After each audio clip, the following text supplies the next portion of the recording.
बिस्मिल्लाहिर्रहमानिर्रहीम। अस्सलाम वालेकुम। 10th class, today's our fourth lecture of chemistry, chapter number 9 हमने स्टार्ट किया हुआ था केमिकल इक्विलिब्रियम। अभी तक आपने reversible reaction, irreversible reaction, forward reaction और बैकवर्ड रिएक्शन पढ़े थे। Today's our topic is law of mass action. Law of mass action क्या होता है? फर्स्टली इसको गुलबर्ग और बेक ने जो है डिस्कवर किया था।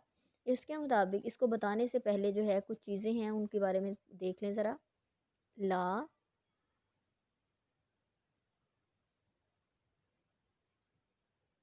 Law of mass action. Mass action, अब इसको मास एक्शन क्यों कहा जाता है? देखिए ज़रा, इसमें दो फैक्टर्स आते हैं। सबसे पहला factor concentration, concentration, and number two is speed. Law of mass action, mass का क्या एक्शन होता है किसी भी रिएक्शन के ऊपर, वो हमने basically law of mass action में पढ़ना है। तो यहाँ पर मैं आपको दो फैक्टर्स बताकर इसको थोड़ा सा एक्सप्लेन कर देती हूँ।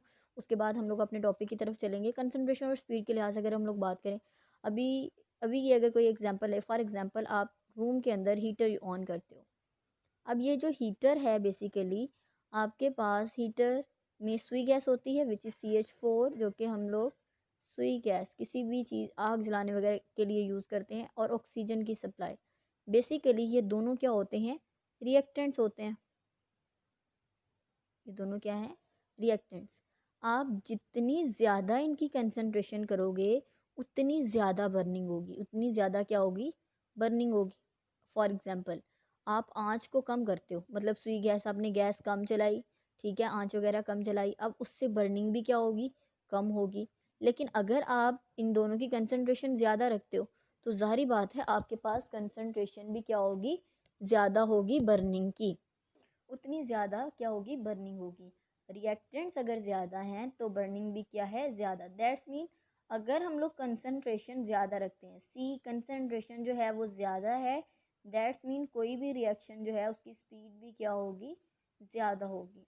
इसी तरह अगर हम लोग यहाँ पर लॉ ऑफ मास एक्शन की फर्स्ट स्टेटमेंट की फर्स्ट लाइन पर आएँ तो यहाँ पर लिखा हुआ है the rate at which a substance is react. अब यहाँ पे सब्सटेंस किसको कहते हैं? उसने आगे लाइन में लिखा हुआ है सब्सटेंस इज रिएक्ट। वो शय, वो अशिया जो आपस में क्या करती हैं? रिएक्ट करती हैं। अब आपको पता है कि वो अशिया जो आपस में रिएक्ट करती हैं उनको आप क्या कहते हो? रिएक्टेंट्स कहते हो। क्या कहते हैं उसको?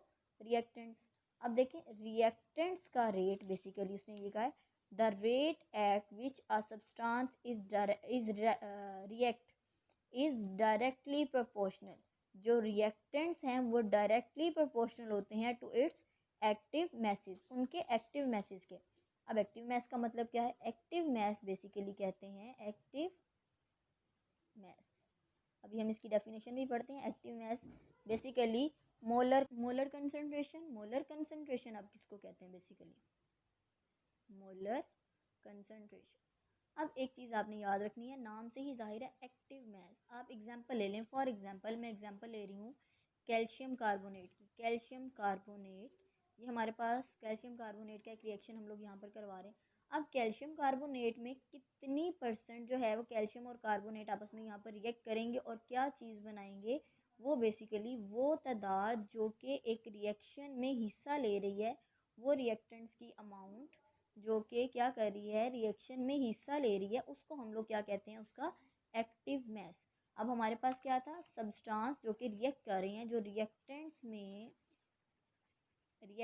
में वो हिस्सा जो कि बाकायदा आप कह लो कि वो कंसंट्रेशन, जैसे मैंने आपको यहाँ पे एग्जांपल दी, हमारे पास दोनों चीज़ें, ये हमारे पास रिएक्टेंट्स थे, ठीक है। अब ये दोनों डायरेक्टली प्रोपोर्शनल किसके हैं? इनकी अपनी ही कंसंट्रेशन के। फॉर एग्जांपल जो सुई गैस है, हमारे पास तो अवेलेबिलिटी ज़्यादा ही होती है, लेकिन हम कितनी इसकी कंसंट्रेशन लेंगे उतनी ही बर्निंग क्या होगी? ज़्यादा होगी। तो यही लाइन यहाँ पर उसने लिखी हुई है the rate at which a substance is react, basically reactants is directly proportional to its active message. वो अपने ही एक्टिव मैस के क्या होते हैं? डायरेक्टली प्रोपोर्शनल होते हैं। and the rate of reaction is directly proportional to the product of the active masses। अब यहाँ पर एक और चीज़ आ जाती है, यहाँ पर हम लोग एक जनरल फार्मूला मैं यहाँ पर लेती हूँ, जनरल फार्मूला। अब जनरल फार्मूला के लिहाज से हम लोग देखते हैं, जनरल हमारे पास स्टेटमेंट या आप इक्वेशन ले लें, जनरल इक्वेशन। अब जनरल इक्वेशन लेते हैं जिसमें हम लोग ये कहते हैं ए और बी आपस में रिएक्ट करके क्या बनाते हैं, सी और डी। अब इस रिएक्शन में बेसिकली आपको यहाँ पर दरमियान में इस साइन से ये पता चल रहा होगा कि ये रिएक्शन क्या है, रिवर्सिबल। ये रिएक्शन क्या है, रिवर्सिबल। और अगर आपको अपना प्रीवियस लेक्चर याद हो तो हमने उसमें किया था कि रिवर्सिबल रिएक्शन में बेसिकली फॉरवर्ड रिएक्शन भी होता है और बैकवर्ड रिएक्शन भी होता है। अब अगर मैं इन दोनों को डिस्कस करूं तो फॉरवर्ड रिएक्शन, जो फॉरवर्ड रिएक्शन हमारा होता है, फॉरवर्ड रिएक्शन। अब आपको पता है फॉरवर्ड रिएक्शन में क्या होता है, बेसिकली रिएक्टेंट्स मिलके क्या बना रहे होते हैं, प्रोडक्ट बना रहे होते हैं। अगर इस हमारी इक्वेशन के मुताबिक देखें तो ए और बी ये दोनों क्या हैं, ये रिएक्टेंट्स हैं। ये दोनों मिलकर क्या बना रहे हैं, सी और डी। इट्स मीन अब ये जो फॉरवर्ड रिएक्शन का रेट है वो किसके ऊपर डिपेंड कर रहा है, ए और बी के ऊपर। बिकॉज ये ज़्यादा होंगे तो हमारे पास प्रोडक्ट ज़्यादा होगा ना, ठीक है। यही हमने अभी स्टेटमेंट की ना, हमारी स्टेटमेंट के मुताबिक क्या था कि वो सब्सटेंस जो कि रिएक्ट कर रहे हैं, अब इसमें हमारे पास रिएक्ट कौन कौन कर रहा है, ए और बी रिएक्ट कर रहा है, is directly proportional to its active message. Active mass को बेसिकली जो है वो रिप्रेजेंट किया जाता है ब्रैकेट से, ये आपने याद रखना है। तो आप यहाँ पर लिख सकते हैं कि क्या, rate of forward reaction, rate of forward reaction जो है वो बेसिकली डायरेक्टली प्रोपोर्शनल है किसके, ए और बी के एक्टिव मैसेज की कंसंट्रेशन के, ठीक है, ए और बी के। दोबारा देखें, फॉरवर्ड रिएक्शन में हमारे पास रिएक्टेंट्स ये थे और हमारी स्टेटमेंट के मुताबिक हमारी पहली लाइन यही है कि the rate at which a substance is react, वो सब्सटेंस जो कि रिएक्ट कर रहे हैं वो डायरेक्टली प्रोपोर्शनल है उसके एक्टिव मैसेज के। अब एक्टिव मैस आपको मैंने बताया कि वो तादाद, वो कंसनट्रेशन जो किसी केमिकल रिएक्शन में हिस्सा ले रही होती है। तो आर है रेट, हम लिखेंगे आर, फॉरवर्ड के लिए F, is directly proportional to active message of the reactants, ठीक है। अब यहाँ पर प्रोपोर्शनैलिटी कांस्टेंट को हटाएंगे तो हमारे पास लगाएंगे तो हमारे पास आ जाएगा के एफ, एफ फॉर फॉरवर्ड, और साथ में आ जाएगा ए इंटू बी। आप इसको इक्वेशन नंबर 1 का नाम देते हैं। ओके जी, नाउ फॉरवर्ड रिएक्शन हो गया। अब सेकंड है हमारे पास बैकवर्ड, जिसको हम लोग रिवर्स रिएक्शन भी कहते हैं, ठीक है। अब हमने सेकंड क्या करना है, रिवर्स रिएक्शन की बात करनी है, ठीक है। सेकंड जो है वो हमारे पास क्या है, रिवर्स रिएक्शन।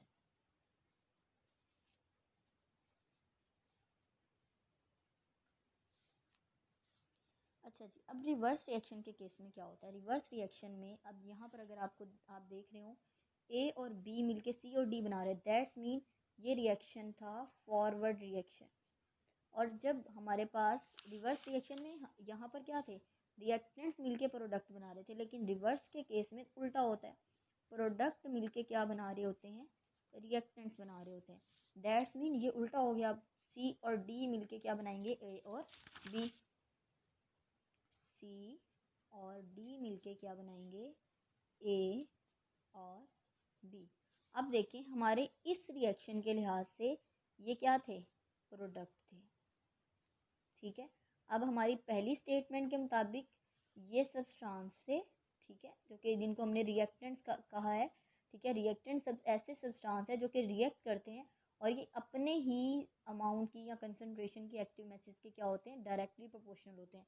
इसी तरह अगर हम लोग प्रोडक्ट की बात करें तो हमारी सेकेंड लाइन यही बनती है स्टेटमेंट में कि and the rate of the reaction is directly proportional to the product. अब यहाँ पर सेकंड चीज़ क्या आ गई है, प्रोडक्ट, ये क्या थे, product of the active message of reacting substances. अब इस केस में ये रिएक्टिंग सब्सटेंसेस है, हम लिखेंगे कि जो हमारे पास आर आर है, R R mean rate of reverse reaction आप कंप्लीट भी लिख सकते हैं, rate of reverse reaction. Rate of reverse reaction जो है वो डायरेक्टली प्रोपोर्शनल है। अब ये वाली रिएक्टिंग सब्सटेंसेस हैं इस केस में, तो इनके एक्टिव मैसेज के क्या है, डायरेक्टली प्रोपोर्शनल है। तो हम लोग लिखेंगे आर आर, और अगर हमने प्रोपोर्शनैलिटी कांस्टेंट लगाना है तो के, और रिवर्स है दैट्स वाई हम लोग यहाँ पर लगाएंगे आर, सी इंटू डी। ये है हमारे पास equation number 2। Is it clear? उसके बाद हमारे पास थर्ड चीज़ आ जाती है कि जी हम फॉर एग्ज़ाम्पल आपके पास अब है, हमने जनरल रिएक्शन तो ये तो ले लिया हुआ था, अब है हमारे पास कि रिवर्सिबल रिएक्शन को अगर हम लोग ओवरऑल देखें तो अगर आपको याद हो हमने अपने लास्ट रिएक्शन लेक्चर में हमने केमिकल इक्विलिब्रियम, अगर इक्विलिब्रियम जो है वो इस्टेब्लिश हो जाए तो हम लोग ये कहते हैं इक्विलिब्रियम का मतलब ये होता है कि हमारे पास दोनों का रेट बराबर हो गया। फॉरवर्ड रिएक्शन का rate of forward reaction is directly proportional to rate of reverse reaction। ठीक है, ये हमने अभी लास्ट लेक्चर में किया था कि हमारे पास केमिकल इक्विलिब्रियम क्या होता है। बेसिकली केमिकल इक्विलिब्रियम कहते हैं जब हमारे पास फॉरवर्ड रिएक्शन का रेट रिवर्स रिएक्शन के रेट के बराबर हो जाए। अब अगर हम इसको मज़ीद जो है यहाँ पर हल करें तो हमारे पास ये आता है R F is equal to R R. अभी हमने फर्दर ये किया था कि हमारे पास आर एफ जो है वो बराबर होता है के F into A into molar concentration of A into B, और आर आर बराबर होता है के R into concentration of C and D. तो मैं यहाँ पर पुट कर सकती हूँ। अब आप लिख सकते हैं from equation number 1 and 2, from equation 1 and 2, equation 1 और 2 से हम लोग क्या लिया है हमने, के आर एफ जो है वो बराबर होता है के F into A into B is equal to R R जो है वो बराबर होता है के R into C into D. ठीक है, अब अगर हम लोग अपने कांस्टेंट को एक साइड पर ले आए, के एफ जो है डिवाइडेड बाय के आर, ये इधर क्या हो रहा था, मल्टीप्लाई हो रहा था, इधर आके हो जाएगा डिवाइड। अब यहाँ पे ये मल्टीप्लाई हो रहा है इसके साथ, दूसरी साइड पे ये भी क्या हो जाएगा, डिवाइड हो जाएगा। ये हमारे पास C D over concentration of A into concentration of B. अब ओवरऑल इसको जो है इक्विलिब्रियम कांस्टेंट के इक्वल किया जाता है, C is equal to K F over K R, and K C is represent the equilibrium constant, इसको equilibrium constant भी कहा जाता है। ठीक है, और एट द एंड हमारे पास जो इक्वेशन बनती है वो बनती है K C is equal to C into D divided by concentration of A into concentration of B. अब अगर आपको अपना रिएक्शन याद है तो रिएक्शन में हमारे पास ये क्या है, रिएक्टेंट्स है। ठीक है, ये वाला रिएक्शन, ये हमारे पास इसमें क्या है, रिएक्टेंट्स है, और ये क्या है, प्रोडक्ट। तो हम लोग यहाँ पर लिख सकते हैं, हम लोग यहाँ पर लिख सकते हैं कि हमारे पास ऊपर क्या है, product, concentration of product divided by concentration of reactants, ये बराबर है किसके, के सी के। तो ये हमारे पास क्या आ गई है, ओवरऑल केमिकल रिएक्शन हमने कंप्लीट कर लिया है, law of mass action. Again इसको देखें ज़रा, हमने ये कहा कि लॉ ऑफ मैस एक्शन के मुताबिक, एक तो ये दो साइंटिस्ट थे गुलबर्ग और वेग, इसने इसको एक्सप्लेन किया था इसकी स्टेटमेंट के मुताबिक, रिएक्टिंग सब्सटेंसेस भी डायरेक्टली प्रोपोर्शनल होते हैं उसके एक्टिव मैसेज के, और प्रोडक्ट हैं वो भी उसके एक्टिव मैसेज के क्या होते हैं, डायरेक्टली प्रोपोर्शनल होते हैं। और एक्टिव मैस मैंने आपको बताया बेसिकली ये मोलर कंसनट्रेशन होती है, बाकी इसका यूनिट लिखा हुआ है, इसका यूनिट मोल पर डेसीमीटर क्यूब होता है, और इसको रिप्रेजेंट किया जाता है मोलर बड़ी ब्रैकेट जो होती है उससे। ओके जी, आई होप आपको समझ आ गई होगी। Wish you best of luck. अच्छे से इसको एक दफ़ा लिख कर प्रैक्टिस करिएगा, बाकी एक दफ़ा दोबारा देख लें। हमारे पास रिवर्सिबल रिएक्शन था। रिवर्सिबल रिएक्शन में हमारे पास मैंने आपको बताया कि फॉरवर्ड रिएक्शन भी होता है और बैकवर्ड भी होता है, तो मैंने दोनों को अलग अलग यहाँ पर एक्सप्लेन किया। फॉरवर्ड रिएक्शन में हम लोग ए और बी कहते हैं कि ये सी और डी के क्या होते हैं, सॉरी ए और बी जो है वो रिएक्टेंट्स होते हैं और सी और डी उसके क्या बनते हैं, प्रोडक्ट बनते हैं। और हमारी स्टेटमेंट के मुताबिक रिएक्टिंग सब्सटेंसेस जो होते हैं वो डायरेक्टली प्रोपोर्शनल होते हैं उसकी रिएक्टिंग सब्सटेंसेस के एक्टिव मैसेज के। ठीक है, यहाँ पे इसको मैंने लिख दिया, इसके डायरेक्टली प्रोपोर्शनल होते हैं। डायरेक्टली प्रोपोर्शनलिटी का कांस्टेंट, अगर सॉरी इसको रेट ऑफ फॉरवर्ड रिएक्शन जो है फॉरवर्ड है, दैट्स वाई एफ लगा दिया। रेट के लिए R, directly proportional to A into B. अगर हम लोग यहाँ पर कांस्टेंट लगाते हैं तो के एफ, एफ फॉर फॉरवर्ड। और इसी तरह रिवर्स रिएक्शन में भी हम लोग सेम यही करेंगे। और एट द एंड हम लोग अपने reversible reaction at equilibrium constant के लिहाज से देखेंगे। तो हमारे पास रेट ऑफ फॉरवर्ड और रिवर्स रिएक्शन चूँकि बराबर होते हैं, तो हम लोग ये कहेंगे कि हमारे पास के एफ जो है उस और के आर, इन दोनों का हम लोगों ने एक साइड पर लिख दिया, बिकॉज दीज आर द आप ये कह सकते हैं कि कांस्टेंट्स होते हैं। ठीक है, हम लोग इनको कांस्टेंट को एक अलग साइड पर लिख देते हैं। ठीक है, और ऊपर हमारे पास आ जाते हैं प्रोडक्ट डिवाइडेड बाय रिएक्टेंट्स। तो ये हमारे पास K C is the equilibrium constant. Okay जी, wish you best of luck.